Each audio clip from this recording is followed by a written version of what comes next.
Namaste.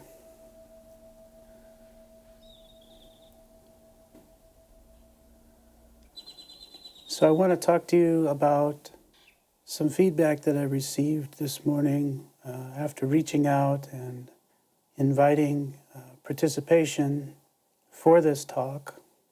I'd like to share some guidance and some pointings that may be helpful for you in regards to the content that you asked about.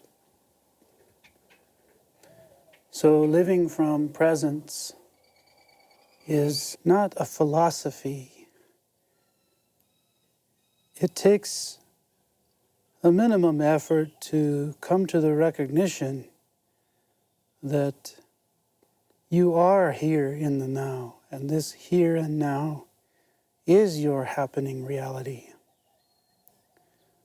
So the practice is not about embodying a philosophy so much as it is a coming to conscious awareness of what is already so. And many times throughout the day, the unconscious or the unawakened individual is living in the projections that their minds are producing. Projections about the past that could have been different, and perhaps even tied into that, how the future will resolve those issues from the past. And so when we come upon times of uncertainty, what can tend to happen is the routine thoughts about the body's routines that normally are taking place from day to day based on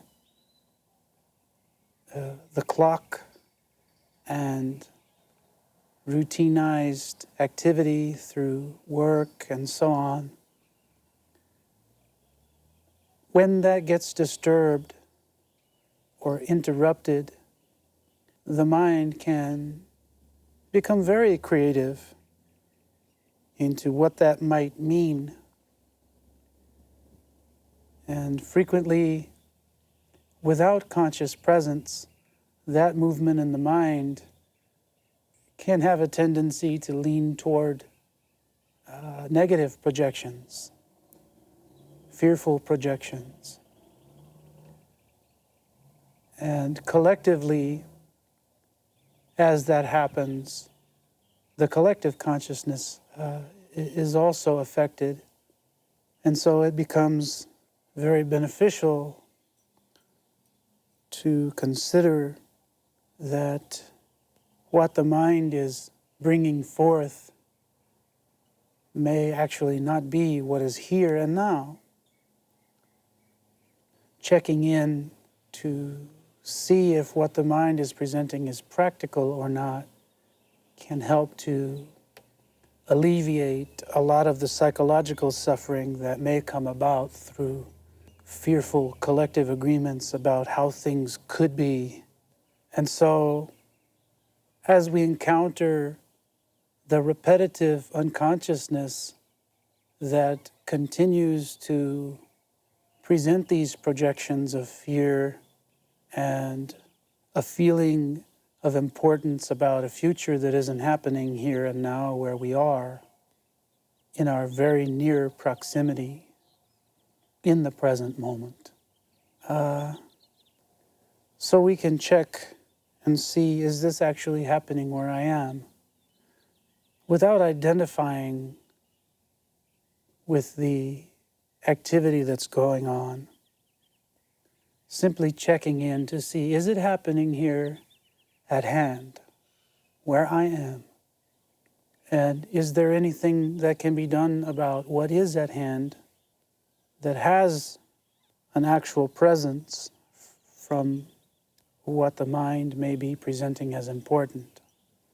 So whatever is at hand is benefited by bringing awareness to it, becoming aware of what is and what is not. So this is one form of intention that can help to navigate through the atmosphere of collective fear and collective agreement and allow one to drop away from the heaviness of buying into what isn't here and what isn't happening. And this practice is strengthened the more it's engaged. It's like growing spiritual muscles in a way. And so the more we practice bringing presence to meet the fear that shows up from time to time, the more we understand how we're engaging an act of compassion, not only for ourselves, but collectively in a way that reduces the impact of the possible furtherance of that negativity. There's only so much you can learn about a fearful situation before the knowledge about it becomes redundant. And fear is not the most noble state of the intellect. And so understanding that fear is really oriented around the lower nature and the habit of seeking survival, we can make choices to bring our awareness to the fear that shows up, not seeking it out, but meeting whatever shows up with presence. And this allows a chance to steer into something a little bit more calm with our attention, instead of being pulled into identifying with the fear. So when the fear is engaged from the position of identifying with it, it's not just a fear that's here, that's showing up. It becomes a fear about someone and what that might mean. And when the character in the mind becomes involved in this way, then it gives it more weight of importance for the mode of behavior engaging in survival. And so the fear feels stronger, the situation feels more confined, and the suffering appears to have more importance than the actual happening reality.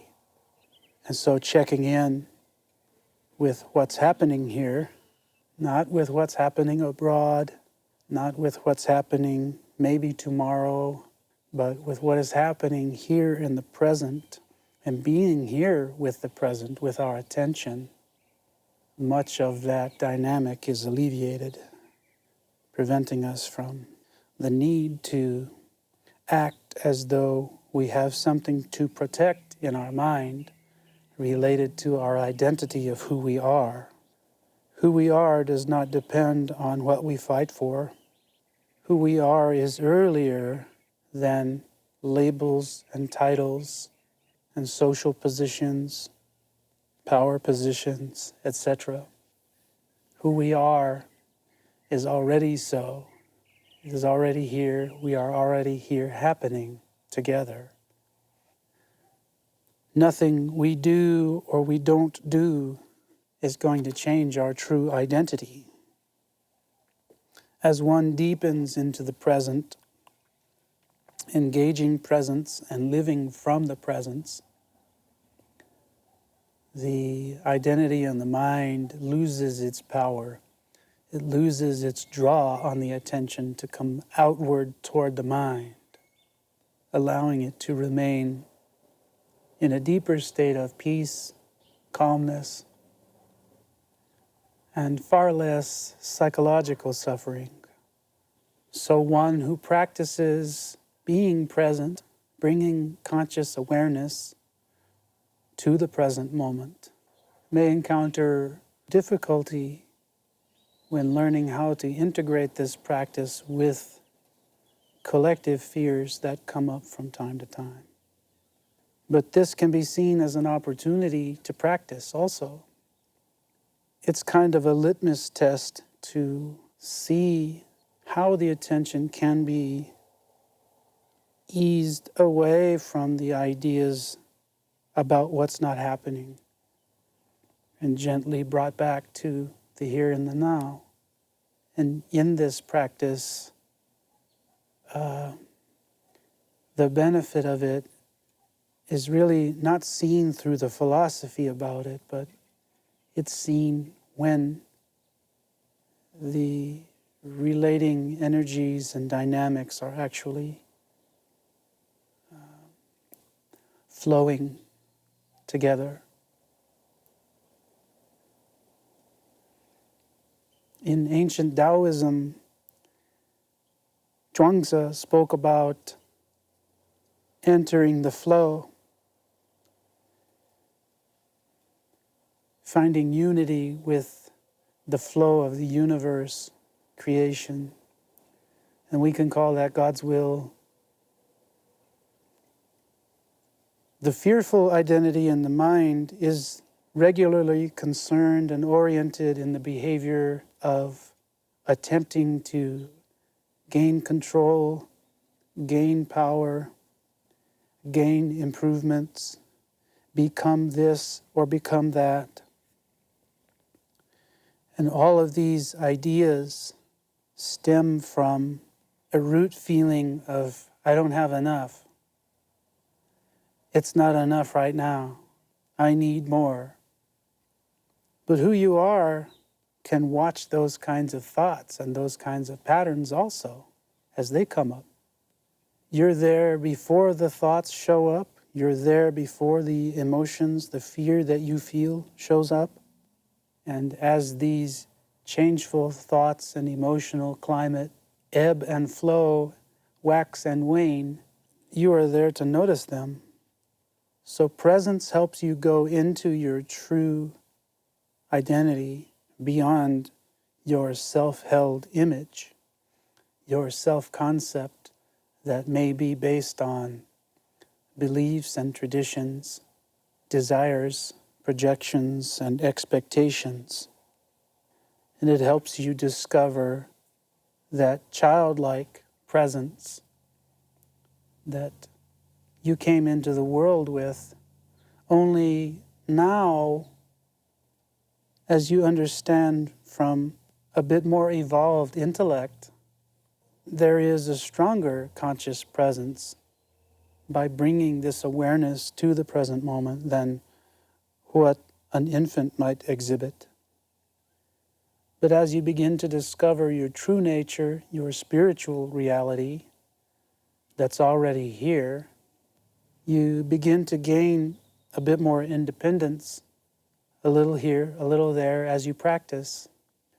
Independence from the need to engage those mind-held identities, those self-concepts and self-images, which are all rooted in some form of lack.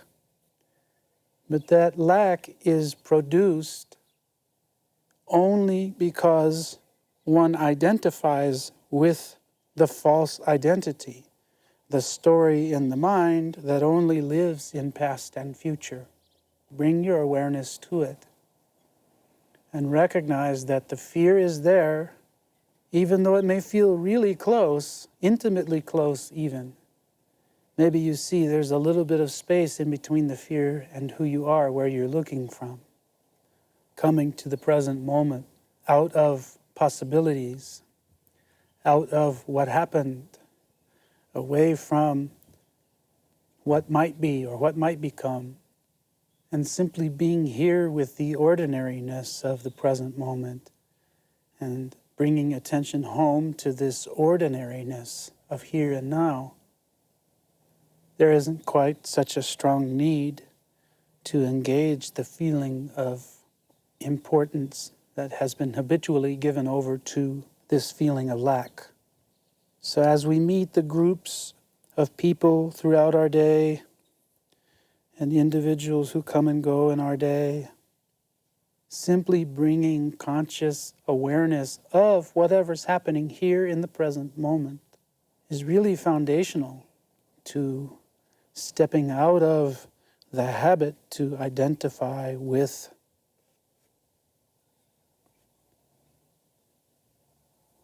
these conditioned movements of agreement on need.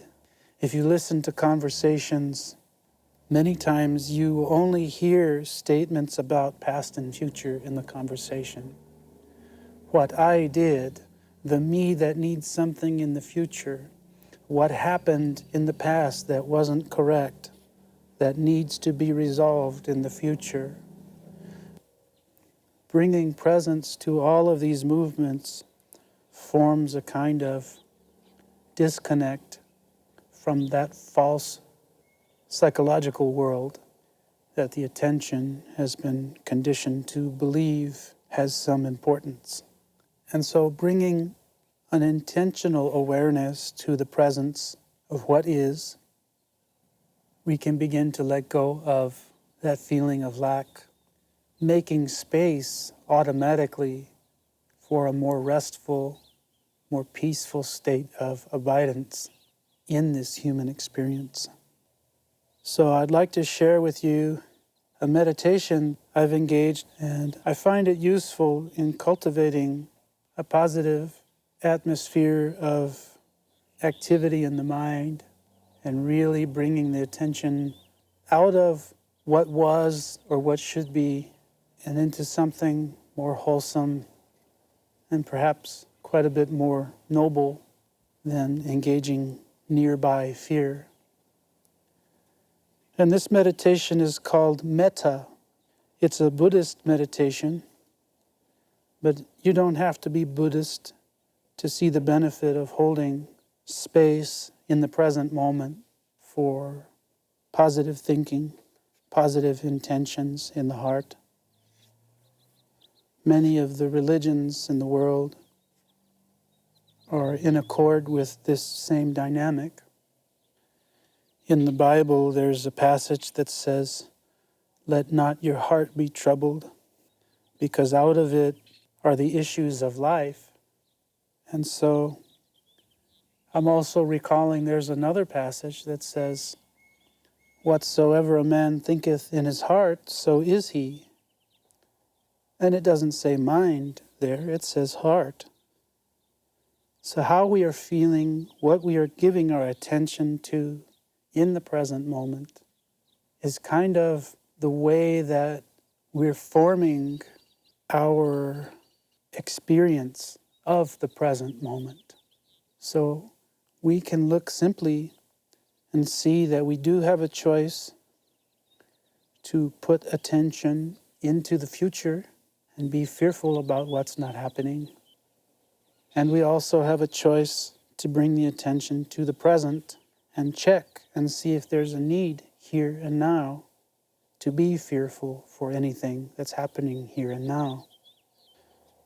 So as we go into this metta meditation, I would like to encourage you to see how your attention is guided by the meditation to be present here in the present moment, and also to hold space for that which is wholesome, and perhaps to take this as an opportunity to cultivate how we are embodying our experience here in the present moment.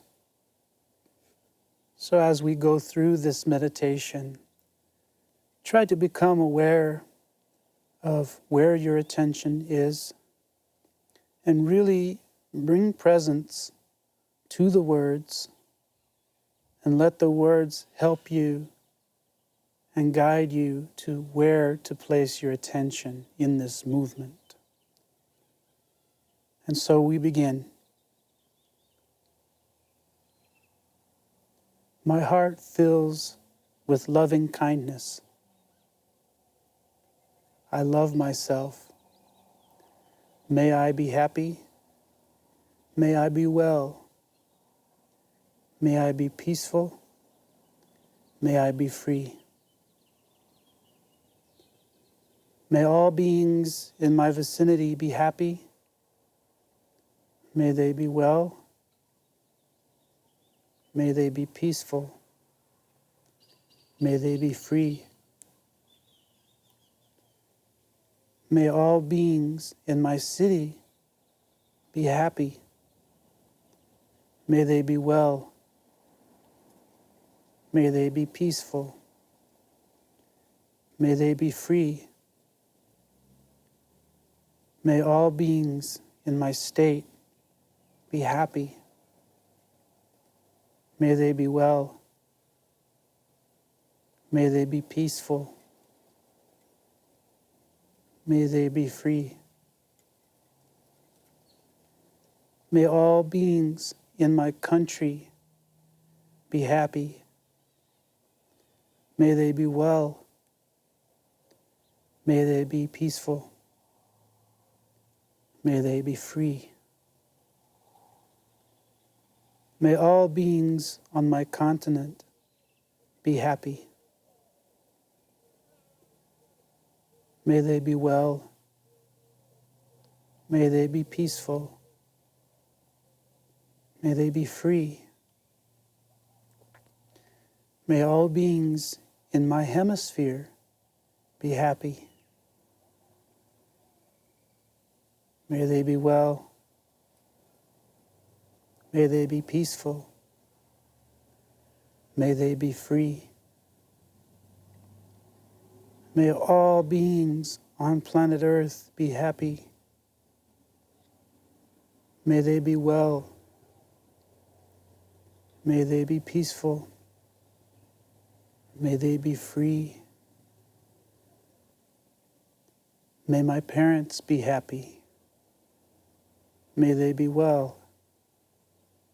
May they be peaceful. May they be free. May all my friends be happy. May they be well. May they be peaceful. May they be free. May all my enemies be happy. May they be well. May they be peaceful. May they be free. May all beings in the universe be happy. May they be well. May they be peaceful. May they be free. If I have hurt anyone, knowingly or unknowingly in thought, word, or deed, I ask for their forgiveness. If anyone has hurt me, knowingly or unknowingly, in thought, word, or deed, I extend my forgiveness. May all beings everywhere, whether near or far, whether known to me or unknown, be happy. May they be well. May they be peaceful. May they be free.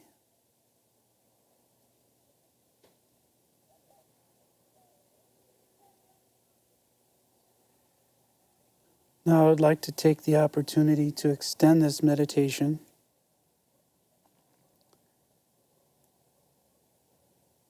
Take a moment, if you will, here and visualize. Maybe you have a favorite deity. Maybe you have a favorite individual who really means a lot to you, who really resonates with the love in the depths of your heart. Take a moment and send love to that individual.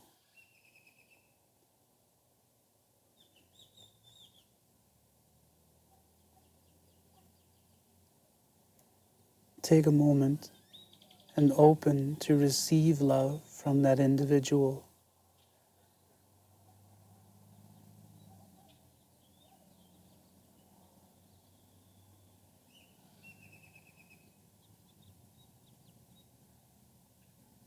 Take this same feeling now and extend it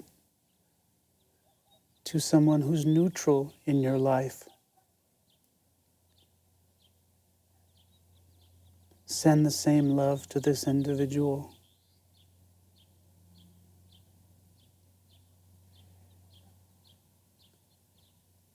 And open to receive the same love from this individual.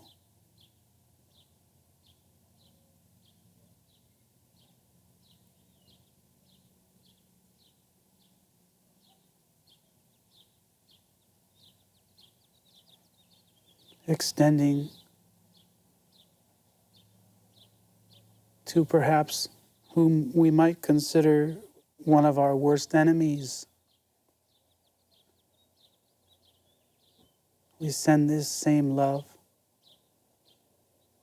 to this individual.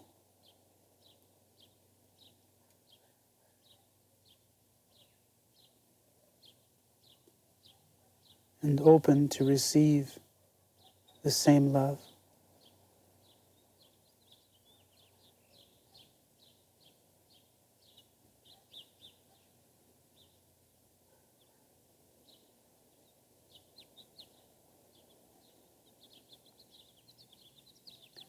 Now we extend, coming home to ourselves with this same love.